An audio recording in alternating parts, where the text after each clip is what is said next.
Hey guys, good morning. അപ്പോൾ നമ്മുടെ മറ്റൊരു പുതിയ വീഡിയോയിലേക്ക് എല്ലാവർക്കും സ്വാഗതം. ഇന്നത്തെ നമ്മുടെ വ്ലോഗ് സ്റ്റാർട്ട് ചെയ്യുന്നത് സാരംകോട്ട് എന്ന് പറയുന്ന ഒരു വില്ലേജിലാണ് കേട്ടോ.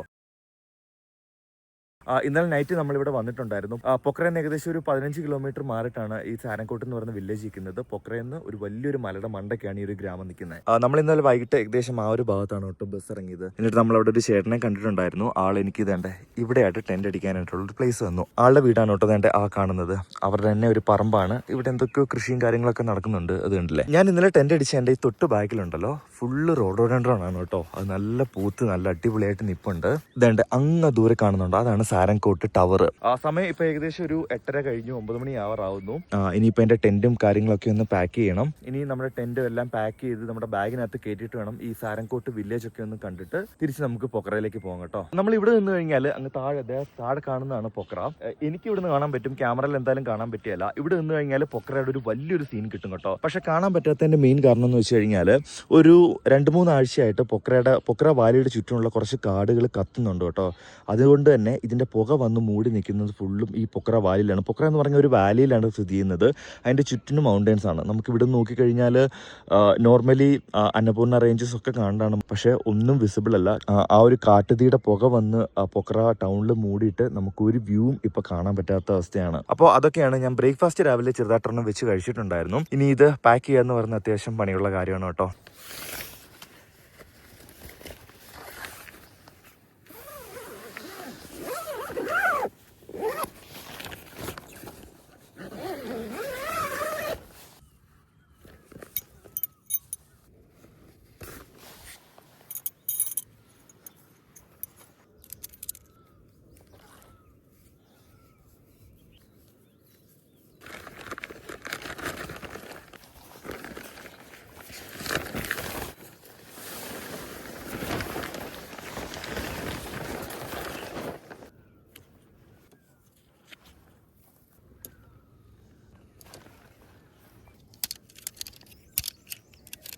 ടെന്റ് പാക്ക് ചെയ്ത് കഴിഞ്ഞപ്പോൾ തന്നെ എനിക്ക് ഒന്നുകൂടെ വിശന്നു കേട്ടോ. അപ്പോൾ ഞാൻ ചെറിയൊരു മാഗി ഉണ്ടാക്കിക്കൊണ്ടിരിക്കുകയായിരുന്നു. ഈ അമ്മയാണ് ഇന്നലെ നമുക്ക് ഫുഡൊക്കെ ഉണ്ടാക്കി തന്നെ. ഈ അമ്മയാണ് ഇന്നലെ നമുക്ക് ചിക്കൻ കറിയും ദാൽബാത്തൊക്കെ ഉണ്ടാക്കി തന്നെ. അപ്പം ഞാൻ ഫുഡ് വെച്ചപ്പോൾ എൻ്റെ അടുത്ത് ചുമ്മാ വന്നിരുന്നതാണ് കേട്ടോ. ഞങ്ങളപ്പോൾ ഇവിടെ ഇരുന്ന് കുറേ നേരം സംസാരിച്ചിട്ട് ഞാൻ ബാഗൊക്കെ പാക്ക് ചെയ്തു, ടെൻ്റൊക്കെ പാക്ക് ചെയ്ത് കഴിഞ്ഞായിരുന്നു. അപ്പോഴത്തേനും ചെറുതായിട്ട് ഒന്നുകൂടെ വിശന്നപ്പോഴത്തേക്കിനും ഒരു മാഗി ഉണ്ടാക്കാനായിട്ട് വന്നതാണ് കേട്ടോ.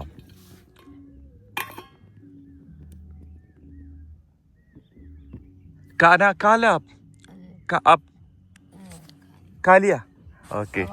ഏമേം ഇന്ത്യ से लेके आना पूरा. നമ്മുടെ മാഗി തിളപ്പിച്ചിട്ടുണ്ട്. ഞാൻ ഇച്ചിരി വെള്ളം കൂട്ടിയാണല്ലോ എപ്പോഴും വെക്കുന്നത്. കാരണം ഈ വെള്ളത്തിന് ഒരു സ്റ്റാർച്ച് ഉണ്ട്, നമുക്ക് അത്യാവശ്യം നല്ല എനർജി തരും. ഈ ഇന്ത്യൻ മണി 250 गैस एक 250 ए 1000 कति सजिलो भयो, जहाँ बस्छ वहीँ पका कुकिङ ज़्यादा पैसा नहीं थोड़ा पूरा घूमने. ആള് എന്നോട്ട് സംസാരിച്ചുകൊണ്ടിരുന്നപ്പോഴത്തേക്കിനും ഒരു ബീഡി വലിക്കാനായിട്ട് വന്നതാണ് കേട്ടോ. അപ്പോൾ എനിക്ക് ഒരെണ്ണം എടുത്ത് നീട്ടി, ഞാനും മേടിച്ചു, കത്തിച്ചു. ആക്ച്വലി തമ്മിലുള്ള കോൺവെർസേഷൻ ഒന്നുകൂടി ലൈറ്റ് ആവാൻ വേണ്ടിയിട്ടാണ് കേട്ടോ, അല്ലാണ്ട് വേറെത് കൊണ്ടല്ല. ആ ഒരു എന്താ പറയുക, ആ ഒരു ബോണ്ടിങ് ഉണ്ടല്ലോ. അപ്പം ഭാഷ അങ്ങോട്ട് ആൾക്ക് ഹിന്ദി അറിയത്തില്ല, നേപ്പാളി മാത്രമേ സംസാരിക്കത്തുള്ളൂ. എനിക്കും പറയുന്ന പക്ഷെ ഞങ്ങൾ അങ്ങോട്ടും ഇങ്ങോട്ട് പറയുന്നത് മനസ്സിലാവുന്നുണ്ട്. ഞാനും എന്തൊക്കെ പറയുന്നുണ്ട്, ആളും എന്തൊക്കെ പറയുന്നുണ്ട്. പക്ഷെ ആ ഒരു കോൺവെർസേഷൻ ലൈറ്റ് ആവാൻ വേണ്ടി മാത്രമാണ് കേട്ടോ. മിക്സ്ചർ डालो हामी सेलाउने अब म दाल भात खाने.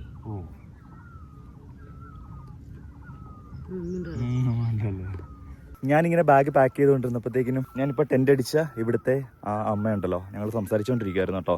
ഇടയ്ക്കിടയ്ക്ക് ഇവിടെ വരും, ഇടയ്ക്കിടയ്ക്ക് ഇവിടെ വന്ന് കുറച്ച് നേരം ഇരിക്കും, ഒരു സിഗരറ്റൊക്കെ വലിച്ചിട്ട് പോവും. എന്നാന്ന് വെച്ച് കഴിഞ്ഞാൽ ആളുടെ ഹസ്ബൻഡ് ഇവിടെ വെച്ചാണ് കേട്ടോ ഇടിവെട്ടി മരിച്ചു പോയത്, ഇടിമിന്നലേറ്റിട്ട് മരിച്ചുപോയി. അപ്പം ഞാൻ വീട്ടിൽ നിന്ന് കുറച്ച് മിച്ചർ, അമ്മ ഉണ്ടാക്കി മിച്ചർ കൊണ്ടുവന്നിട്ടുണ്ടായിരുന്നു. ഞങ്ങൾ രണ്ടും ഷെയർ ചെയ്ത് കഴിച്ചുകൊണ്ടിരിക്കുകയാണ് കേട്ടോ. എൻ്റെ മാഗി ഞാനത് തണുത്തിട്ടേ കഴിക്കുന്നുള്ളൂ.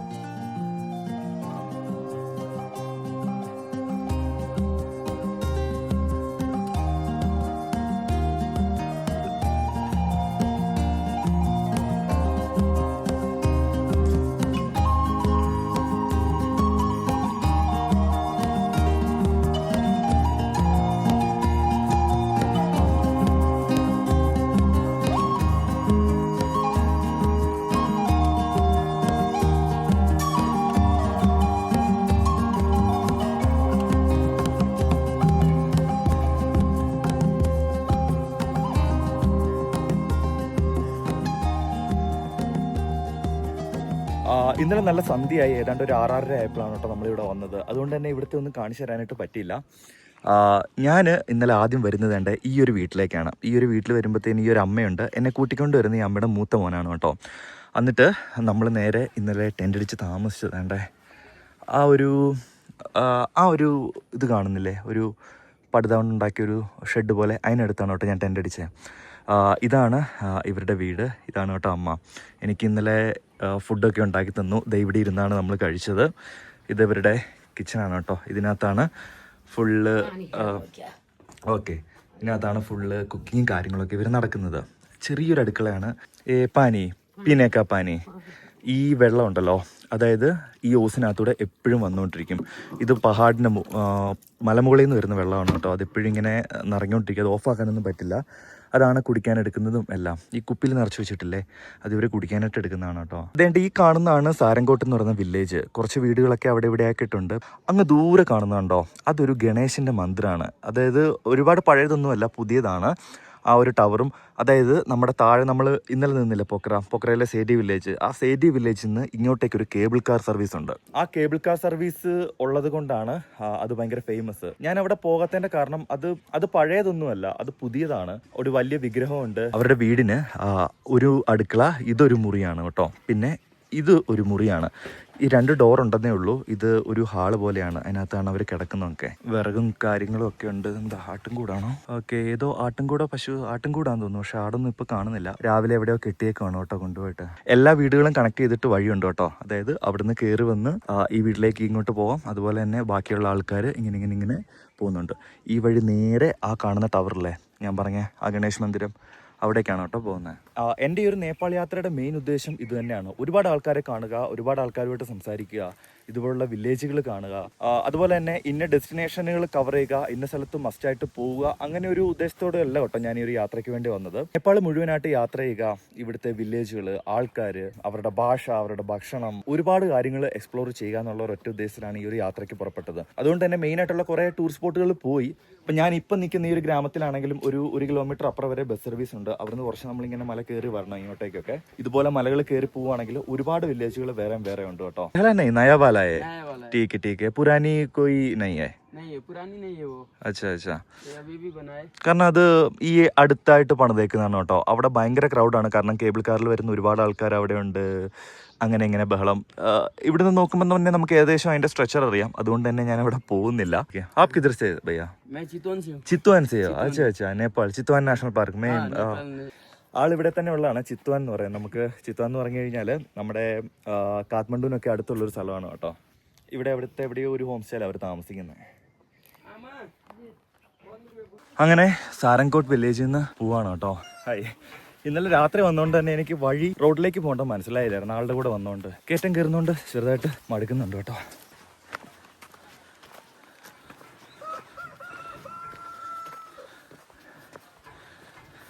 ദീദി റോഡ് കൈസ ഞാനാ ധന്യവാദം. ഇവിടെ എന്തോ സാധനം ഉണങ്ങാൻ വെച്ചിട്ടുണ്ടല്ലോ. ഇത് കണ്ടില്ലേ, നമ്മളവിടെ നിന്ന പോലെ തന്നെ ഈ ഒരു ഗ്രാമത്തിലെ ഏകദേശം ഒരു വീടിൻ്റെ ടൈപ്പ് ഇങ്ങനെയാണ് കേട്ടോ. നമ്മൾ നിന്ന് ഏകദേശം അവർ മണ്ണ് കൊണ്ടാണ് മെഴുകിയേക്കുന്നത്. ഇത് കല്ലുകൊണ്ട് കെട്ടിയൊരു വീടാണ് കേട്ടോ. അതിൻ്റെ തൊട്ടടുത്ത് തന്നെ വാഴ വെച്ചിട്ടുണ്ട്. ഒരു ഭയങ്കര വലുപ്പമുണ്ട് കേട്ടോ അതിൻ്റെ കായ്ക്കൊക്കെ. ചെറിയ സ്ഥലമുള്ളെങ്കിലും അവർ പറ്റുന്ന രീതിയിൽ അവിടെ കൃഷി ചെയ്യും. കുറച്ച് കടുക്, പയറ്, കാണുന്നത് കഞ്ചാവാണല്ലോ, ഓക്കെ, കുറച്ച് കഞ്ചാവ്, അങ്ങനെ പറ്റുന്ന രീതിയിൽ കൃഷി ഉണ്ടായിരിക്കും. വീടിനോട് ചേർന്ന് തന്നെ ഒരു തൊഴുത്തുണ്ടായിരിക്കും. പൊക്രയിലേക്ക് വരുന്ന ഒരുപാട് സഞ്ചാരികൾ ഈ സാരംകോട്ടിലും വരാറുണ്ട് കേട്ടോ. സാരംകോട്ടിന് എന്താണ് ഇത്ര ഫേമസ് ആക്കുന്നതെന്ന് വെച്ച് കഴിഞ്ഞാൽ, ഈ പൊക്രയിലെ ഏറ്റവും നല്ല സൺറൈസ് കിട്ടുന്ന ഒരു വില്ലേജ്, ഒരു ഏരിയയാണ് ഈ സാരംകോട്ട് എന്ന് പറയുന്നത്. അതായത് നമുക്ക് അവിടെ നിന്ന് കഴിഞ്ഞാൽ പൊക്ര വാലിയും അതുപോലെ ഫേ വാലിയൊക്കെ ഭയങ്കര അടിപൊളിയായിട്ട് കാണാം. പക്ഷെ നിങ്ങൾ എൻ്റെ വീഡിയോസ് എല്ലാം കണ്ടിട്ടുണ്ടെങ്കിൽ അറിയാം, പൊക്രയിലെ വ്യൂസ് ഒന്നും നമുക്കിപ്പോൾ കാണാൻ പറ്റുന്നില്ല. കാരണം ഈ പൊക്ര നിന്ന് കഴിഞ്ഞാൽ നമുക്ക് അന്നപൂർണ്ണ മൗണ്ടൻ റേഞ്ച് കാണാം. പൊക്രയുടെ ചുറ്റും നമുക്ക് സ്നോ മൗണ്ടൻസ് ഒക്കെ കാണാം. പക്ഷേ നിങ്ങൾ നോക്കിയേ, ഒന്നും കാണാൻ പറ്റുന്നില്ല. അവിടെയൊക്കെ മൗണ്ടൻസ് ഉള്ളതാണ്. അവിടെയൊക്കെ ഒരുപാട് താഴത്തെ നമുക്ക് പൊക്ര വ്യൂ ഒക്കെ കിട്ടേണ്ടതാണ്. കാരണം ഒരു 2-3 ആഴ്ചയായിട്ട് പൊക്രയുടെ ചുറ്റിനുള്ള ഒരുപാട് കാടുകൾ കത്തുന്നുണ്ട് കേട്ടോ. അതുകൊണ്ട് തന്നെ അതിൻ്റെ പുക ഈ പൊക്ര ഒരു വാലിയിൽ നിൽക്കുന്നതുകൊണ്ട് തന്നെ അവിടെ വന്നിങ്ങനെ തങ്ങി നിൽക്കും. ഈ ഒരു കാട്ടുതീ കാരണം അതിൻ്റെ പുക തങ്ങി നിന്നിട്ട് എവിടെയും പോകാതെ അങ്ങനെ ലോക്കായിട്ട് നിൽക്കുവാണ്. അതിനി മാറണമെന്നുണ്ടെങ്കിൽ മഴ പെയ്തെങ്കിൽ മാത്രമേ അത് മാറത്തുള്ളൂ. അതുകൊണ്ടാണ് ഇപ്പോൾ നമുക്കൊരു വ്യൂവും കാണാൻ പറ്റാതെ അങ്ങനെ ഇരിക്കുന്നത്. ഈ ഏരിയ കണ്ടിട്ട് നിങ്ങൾക്ക് മനസ്സിലായോ? ഇന്നലെ വൈകിട്ട് നമ്മൾ അവിടെയാണ് കേട്ടോ ബസ് വന്നിറങ്ങിയത്. ബസ് വന്നിറങ്ങിയിട്ട് നമ്മൾ നേരെ മുകളിലേക്ക് കയറിപ്പോയി. അവിടെ വെച്ചിട്ടാണ് നമുക്ക് ആ ഒരു പയ്യനെ കണ്ടുമുട്ടിയത്. നമ്മുടെ ബസ് നേരെ ആ വഴി അങ്ങോട്ട് വേറെ ഏതൊരു വില്ലേജിലേക്കാണ് പോയത്. അപ്പോൾ ബസ് ഇനി തിരിച്ചു വരും പൊക്രയ്ക്ക് വരുന്ന വണ്ടിയിൽ കയറിയിട്ട് നമുക്ക് പൊക്രയിലേക്ക് പോകണം. ഞാനും വേറൊരു ചേച്ചിയും കൂടെ ഇവിടെ നിൽപ്പുണ്ട് ബസ്സിനകത്ത്. ഈ ഒരു ബാഗ് കൊണ്ട് കയറുമ്പോഴുള്ള പ്രശ്നമെന്ന് വെച്ച് കഴിഞ്ഞാൽ വണ്ടിക്കകത്ത് നിറച്ച് ആൾക്കാരുണ്ടെങ്കിൽ നമുക്ക് നിൽക്കാൻ ഇട കാണിയല്ല. അതും ഈ ബാഗ് കൂടെ ഉണ്ടെങ്കിൽ ഭയങ്കര പാടാട്ടോ. പക്ഷേ ആൾക്കാരൊക്കെ ഭയങ്കര ബുദ്ധിമുട്ടിലായിരുന്നു ഇന്നലെ ഞാൻ ഇങ്ങോട്ട് വന്നപ്പോഴും. പക്ഷേ അവരൊക്കെ അഡ്ജസ്റ്റ് ചെയ്തു. ഞാൻ എല്ലാവരോടും സോറി പറഞ്ഞു കുഴപ്പമൊന്നുമില്ല, നീ ഇങ്ങനെ യാത്ര ചെയ്യുന്നതല്ലേ. ഞാൻ ഏകദേശം ഒരു 3/4 മണിക്കൂർ അവിടെ നിന്നു കേട്ടോ. വണ്ടികളൊന്നും വരുന്നുണ്ടായിരുന്നില്ല. അവസാനം ഒരു വണ്ടി കിട്ടി. ഈ ഒരു വണ്ടി, ഇത് നിസാൻ്റെ ഏതൊരു വണ്ടിയാണ്. ബാക്കിലുണ്ട്, വേറെ ആരുമില്ല, ഞാൻ മാത്രമേ ഉള്ളൂ. ഇതെങ്ങനെയാണെന്ന് എനിക്കറിയത്തില്ല. അവിടെ ചെന്നിട്ട് പൈസ ചോദിക്കുമെന്ന് എനിക്കറിയത്തില്ല. ഞാൻ ലിഫ്റ്റായിട്ടാണ് കയറിയത്. ഏതായാലും നോക്കാം.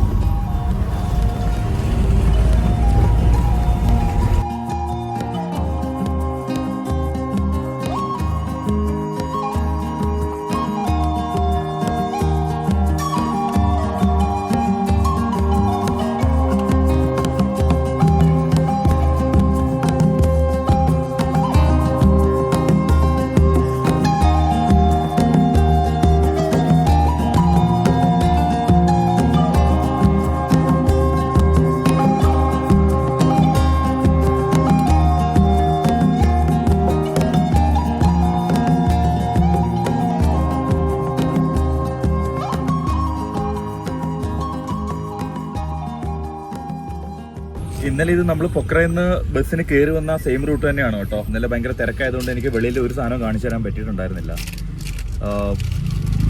കയറ്റം എന്ന് പറഞ്ഞു കഴിഞ്ഞാൽ ഭയങ്കര കയറ്റമാണ്. അങ്ങനെ പൊക്ര വന്നു കേട്ടോ. ഈ ഒരു സ്ഥലം നിങ്ങൾക്ക് ഓർമ്മയുണ്ടോ? നമ്മൾ ഇന്നലെ ഇവിടെ നിന്നാണ് വൈകിട്ട് ബസ് കയറി പോയത് കേട്ടോ. ബാഗ്ലൂങ് ബസ് സ്റ്റാൻഡ്, സാരംകോട്ടിലേക്കും അതുപോലെ പല സ്ഥലത്തേക്കുള്ള ലോക്കൽ ബസ്സുകൾ പോകുന്നത്. ദീദി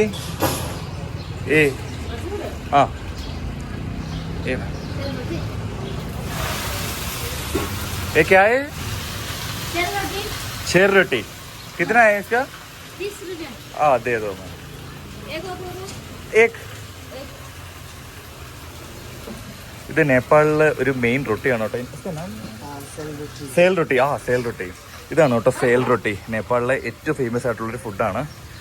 അപ്പോൾ നമ്മൾ ഇന്നലെ കയറിയ ബസ് സ്റ്റാൻഡില്ലേ, ബസ് സ്റ്റാൻഡിൻ്റെ ബാഗ്ലൂങ് ബസ് സ്റ്റാൻഡ് തൊട്ട് ഓപ്പോസിറ്റ് ഉണ്ട്. ഇതാണ് സേൽ റൊട്ടി. സമൂസ പിന്നെ നമ്മളെ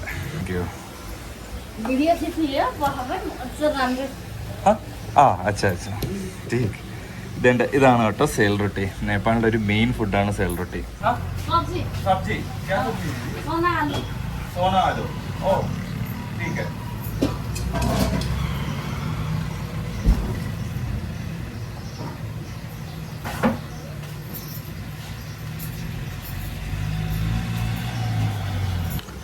അതിൻ്റെ കൂടെ തന്നെ ഒരു സബ്ജിയും പറഞ്ഞു കേട്ടോ.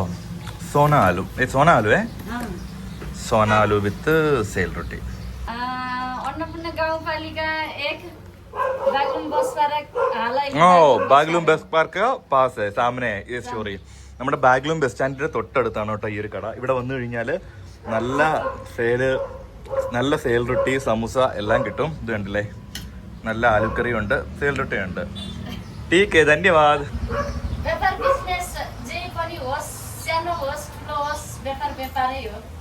उद्देश्य है. ज्यादा आदमी नहीं है रास्ते में आदमी नहीं है ना, त्यसका लागि दिक्कत हो रहा है. बिजनेस अहिले कम छ, त्यही भएर